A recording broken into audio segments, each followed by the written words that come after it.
Setiap papa mama yang punya anak, apakah punya anak lelaki atau perempuan, mesti mendengarkan video ini sampai tuntas. Dengan saya Pendeta Cangku Iva, dan saya masih ingin men-sharingkan apa-apa dari buku ini ya, How We Love ya. Ini buku cukup tebal, saya sedang menikmati membaca halaman demi halamannya. Dan banyak hal yang sangat insightful yang kemudian saya bisa diskusikan dengan istri saya Liana, juga dengan anak-anak kami. Nah, anak saya yang nomor 2 hari ini sedang tidak di rumah. Dia studi sangat jauh di Oregon, di Portland Bible College. Ya, dia Joylin, putri saya satu-satunya. Mungkin Anda tahu, kami punya 3 anak. Yang pertama Jostein, seorang laki-laki. Yang kedua itu Joylin, seorang gadis. Dan terakhir laki-laki lagi, namanya Josen.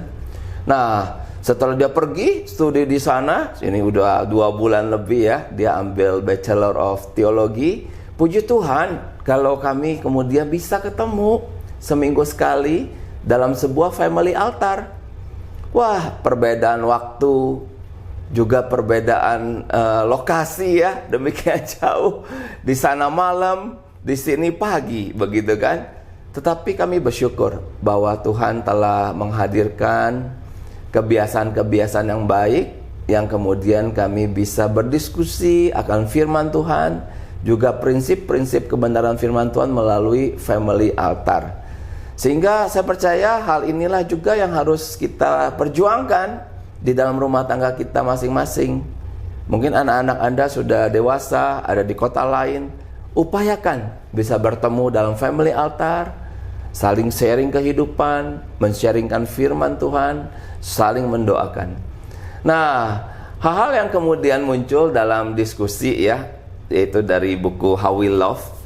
Saya pernah menyatakan di video sebelumnya tentang theory of attachment ataupun detachment, yaitu suatu teori yang disampaikan oleh Milan and Kay Yerkovich ya dalam buku How We Love ini, tentang bagaimana saat seseorang itu sedang down, seorang itu sedang mengalami situasi emosi yang negatif. Bisa terjadi karena dia sedang mengalami suatu keputusasaan, kesedihan, kemarahan, kekecewaan, merasa tidak dipahami. Nah, di dalam teori attachment itu menyatakan bahwa jikalau waktu masih kecil dan orang tua hadir dalam suasana seperti itu dan orang tua memberikan penghiburan, maka dalam suasana emosi negatif dia akan tercipta suatu perasaan membutuhkan orang yang lain.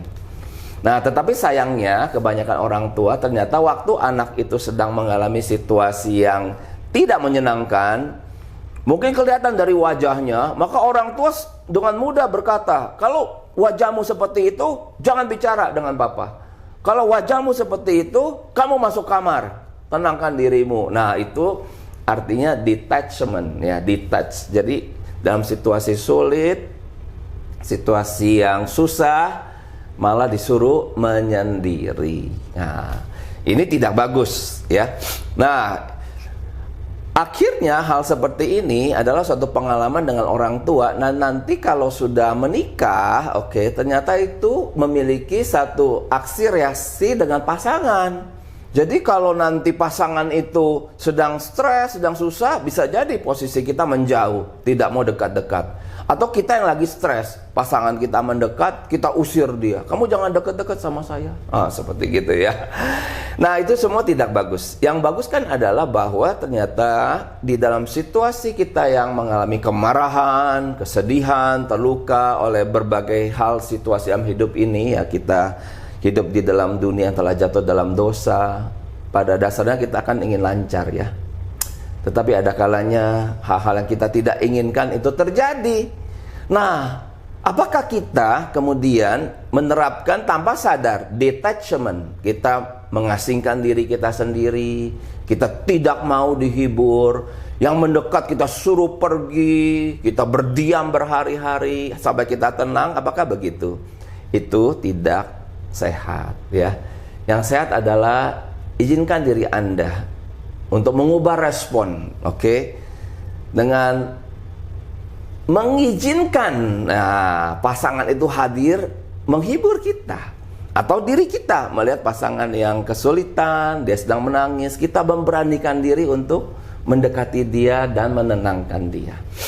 Nah, kemudian dengan anak saya Joylin, ya tadi pagi kita sempat teleponan, cukup panjang teleponannya ya. Kita bersyukur hari-hari gini walaupun berbeda jarak juga waktu, tapi hari ini ada video call, asal punya paket data, ada wifi ya. Lewat WhatsApp video call itu kita sudah bisa terhubung berbicara banyak hal. Jadi saya berkata kepada Joylin, Joylin, sebelum kamu pergi meninggalkan rumah di Bandung, rasanya kita hubungannya sudah baik kan ya, gitu ya, ini antara ayah dan putri, begitu ya. Lalu ya Joylin menyampaikan dengan jujur, ya rasanya mungkin enggak juga sih Pak, katanya. Oh ya? Bukannya rasanya baik-baik saja? Atau bagaimana? Nah, dalam situasi seperti ini, saya pikir saya juga harus belajar banyak untuk mendengarkan ya. Mendengarkan dengan seksama. Kita tidak boleh pakai defense mechanism kalau apa yang kita rasakan dan kita yakini ternyata berbeda dengan yang anak kita rasakan. Jadi mereka punya pengalaman sendiri begitu tentang diri kita. Jadi kita jadi orang tua jangan terlalu pede begitu ya.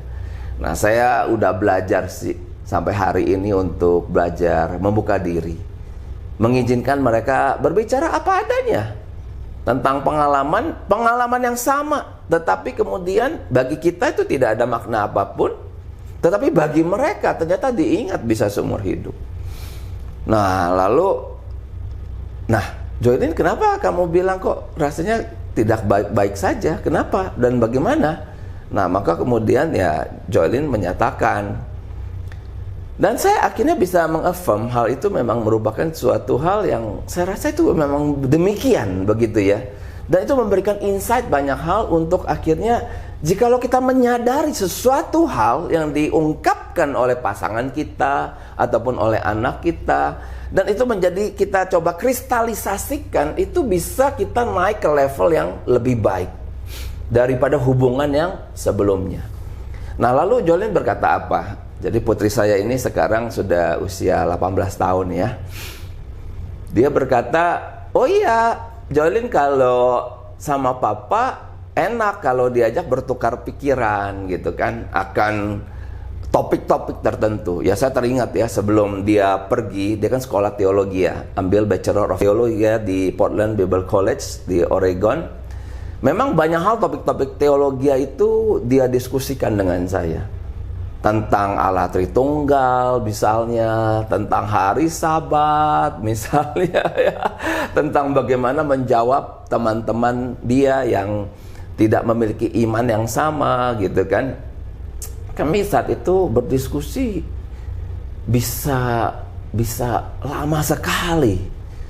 Dan jujur saya merasakan karena ada topik yang sama yang kami bisa diskusikan bersama, saya merasa ada kedekatan loh dengan anak saya. Ya, itu adalah satu topik tentang teologi ya, yang major saya kan di teologi ya.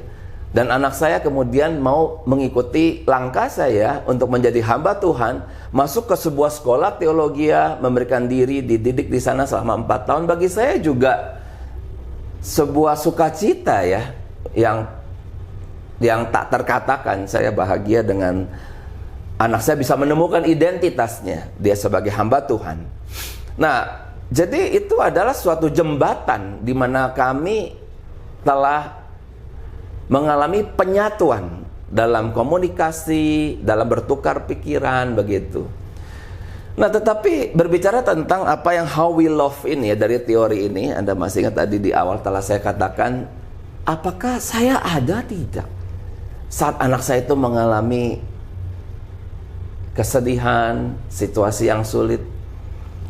Nah, ternyata Joylin menyatakan sesuatu hal dan memori saya menangkap ya akan adegan-adegan itu ya kan, karena kan masih belum terlalu lama. Dia berkata apa? Dia berkata begini, kalau Joylin sedang sedih, Jolin sedang susah, kan papa cuman bilang, kenapa muka kamu kayak begitu? Kenapa cemberut-cemberut begitu? Nah, itu rupanya respon saya. Tidak bagus ya, respon kayak gitu ya. Jadi kesimpulannya, dia bisa mendekati saya saat dia sedang normal, saat dia sedang punya emosi yang sehat. Tapi saat dia sedang mengalami gloomy, situasi winter gitu ya, kan anak gadis begitu kan, dia mengalami situasi yang bikin dia susah. Kadang-kadang ya semua wanita, sampai wanita itu dewasa sampai umur sekian kapanpun ya itu sudah dibukukan, wanita adalah makhluk emosional, kan begitu. Nah, tapi kemudian Jolin menyatakan, ya kalau Jolin lagi sedih, lagi susah kan papa cuman, kenapa muka kamu kayak gitu? Kenapa begitu? Jadi nada saya udah langsung, bagi dia itu sudah sifatnya menghakimi ya, meremehkan, sehingga dia merasa tidak nyaman berdekatan dengan saya saat justru dia sedang ada masalah begitu. Wah, ya saya, ya artinya apa kesimpulannya, saya tidak ada bagi dia saat dia sedang susah gitu. Karena saya cuma bertanya, kenapa wajah kamu kayak begitu? Nah begitu kan. Itu hal pertama yang diungkapkan. Nah lalu hal kedua yang dia sampaikan adalah bahwa ada kalanya juga dia tidak ingin menyampaikan hal-hal yang sifatnya emosional, susah, karena dia merasa saya kadang-kadang juga bisa instable gitu ya, di dalam menerima akan fakta-fakta tersebut begitu. Artinya boleh disimpulkan respon saya juga tidak positif ya, jikalau anak saya berkata hal-hal yang sifatnya itu masalah. Nah, jadi bedakan ya dengan yang tadi pertama itu saya berpikir tentang, wah senang sekali ya kita bisa berdiskusi hal yang sifatnya teologis. Ya itu adalah pertukaran pikiran. Tetapi kalau nanti dia betul-betul ada masalah dan masalah itu betul-betul berat, dia malah merasa nanti respon saya akan, masa sih cuman begitu aja dipermasalahkan gitu ya, gaya-gaya orang tua gitu kan, meremehkan gitu kan. Jadi respon saya yang bagi dia itu akan merugikan dia gitu kira-kira. Nah sehingga dia jadi tidak ingin menyampaikan akan isi hatinya kan gitu. Karena dia khawatir akan respon saya yang bisa-bisa itu disebut atau didefinisikan sebagai judgmental ya, menghakimi kan begitu. Nah di situ iya ya betul ya. Jadi Bapak Ibu yang dikasihi Tuhan, kita sebagai orang tua tetap harus belajar ya. Dan saya bersyukur kemudian saya sampai saat ini bisa menciptakan percakapan dengan putri saya sampai titik ini. Nah lalu apa solusinya ya kan?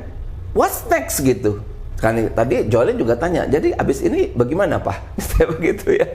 Maka kemudian saya bilang, kita mengalami disequilibrium. Disequilibrium itu ketidakseimbangan ya dalam berelasi. Oke, itu kayak disequilibrium seperti keterkiliran.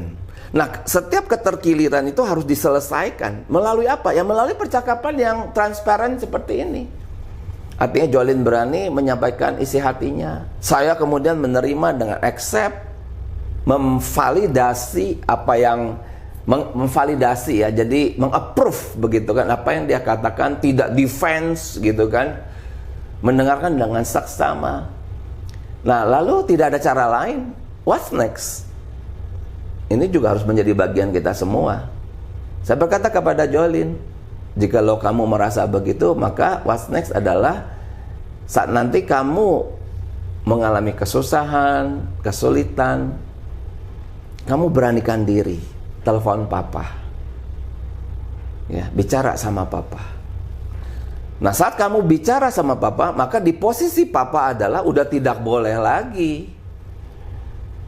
ngenyek, kenapa muka kamu kok kayak gitu misalnya ya, itu udah sangat tidak menyenangkan. Ataupun wah masalah gini doang kok kamu sampai susah, udah itu sudah saya udah mesti ngerem.